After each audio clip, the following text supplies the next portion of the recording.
Because when what you knew turns into something new, it can turn what you do upside down. Hey everybody, thanks so much for watching. We had a great time last Sunday night at our Halloween party. It was so much fun to see everybody come out in costume, unafraid to be a little bit goofy and a little bit silly together. And I just want to point out, I think that speaks to our safety that we have created as leaders here at Anona Student Ministry, that we couldn't do that without you as small group leaders, that we have created such a safe place for students to be who they are without any filter, without any mask on. They can show up and just be goofy and silly and be who they truly are, and it's safe here. And I think the Halloween party proved that we were a safe place for them to be goofy. And it was a whole lot of fun, so thank you for everything that you do to make this place a safe place for teenagers. So keep up the good work, and we'll keep together as a team doing what we do to the best that we can. So this week, we are starting a brand new sermon series. So here's a little bit of background on it. It's called Upside Down. And one of the interesting things is upside down is an expression that can be positive or negative. Whether the expression is good or bad, it always refers to an opposite direction. Opposite of how something was going before, or opposite of what it was expected or what's common. See, here's the thing. When Jesus walked the earth, he had a habit of turning things upside down. He often did or said things that were the exact opposite of what anyone around him expected from his teachings. So during this series, we're going to be talking about a few of those ideas. And the one that we're starting with this Sunday matters to every single one of us, teenagers, adults, anybody, because this Sunday we're talking about our friends. Now, there are a lot of things we want our circle of friends to do for us, but I think it really all boils down to two things. From our circle of friends, we want to be backed. We want to know that our friends aren't talking bad about us ever. In fact, we love the idea of our friends standing up for us when someone else talks bad about us. And they accept who you really are because they know you. See, when it comes to our circle, we want to be backed and we want to be known. But why is that we often don't get these things from our friends? Why do we all have moments where we feel like no one in the world knows us or has our backs? See, that's the funny thing about friends is everybody has moments where we question. We become so fixated on the ways that our friends are letting us down at times that we often miss seeing the way that we're letting our friends down too. See, it's a two-way street.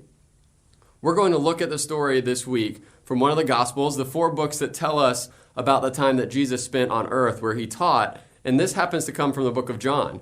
And this story happens within the 24 hours of Jesus being sent to trial and being executed on the cross. See, Jesus knows that things are taking a turn for the worst. The crowds are beginning to turn on him. The religious leaders are getting more and more intentional about silencing him. We really don't know what Jesus was feeling, but there's a good chance he wasn't feeling great. And he knew that trouble was around the corner. Not only that, but Jesus' friends seemed oblivious to it. They were confident that Jesus would become the political leader they wanted him to be. They were paid, so they paid very little attention to his warnings about the upcoming danger. They certainly didn't imagine Jesus dying.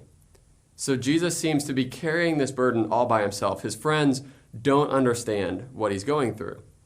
So within the upcoming 24 hours, some of them didn't have his back either. So not to put myself in Jesus' shoes, but I would have gotten really frustrated and distanced myself from my friends. But of course, Jesus didn't do that. Instead, Jesus did something that was completely upside down thinking. Check it out. It says he, Jesus, got up from the meal that they were eating, took off his outer clothing, wrapped a towel around his waist, and after that, he poured water into a basin and began to wash his disciples' feet, drying them with the towel that was wrapped around him. So that's John 13, verses 3 through 6. Gives us a glimpse as to the leader and who Jesus was.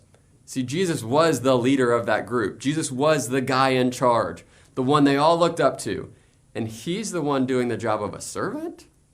See, Jesus doesn't ask, what can my circle of friends do for me? No, he asks, what can I do for my circle? And that question changed everything. It shifted the focus and created an upside-down way of approaching friendship. And when we become so tuned in to what our circle isn't giving us, we begin to miss the chance that we have to serve our circle of friends. See, serving our circle is the whole point. After Jesus finished washing the gross feet of the disciples, he says, "Now that I, your Lord and teacher, have washed your feet, you should wash one another's feet, because I've set the example that you should do as I've done for you." See, he's making the point that no matter what our position is, no matter how much influence we have, how great we are, or how great we think we are, it should never keep us from serving those in our circle. In other words, if Jesus humbled himself to serve his friends, we certainly can and should do the very same thing. This was an upside down way for people to see each other. It wasn't normal back then, and it sure as heck isn't normal now.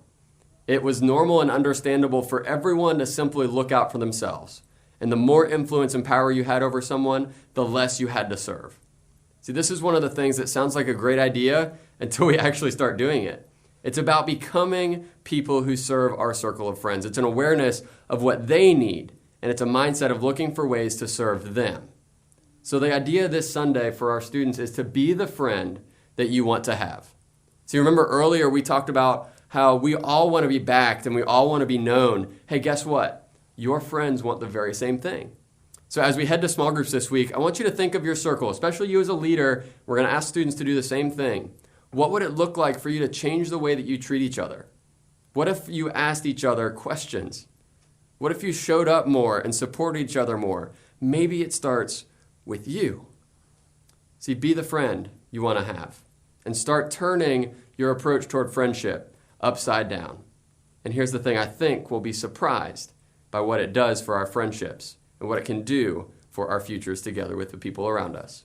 So we hope you have a great week. We hope you have a great discussion. We'll see you at 4:45 for our small group leader huddle before we dive into youth group together. Remember, we've got our small group leader Christmas party on December 3rd. So let me know if you can't make it, but we're planning on that date still. So mark your calendars for that. Have a great week. We'll see you Sunday, guys. Thanks for everything. Bye.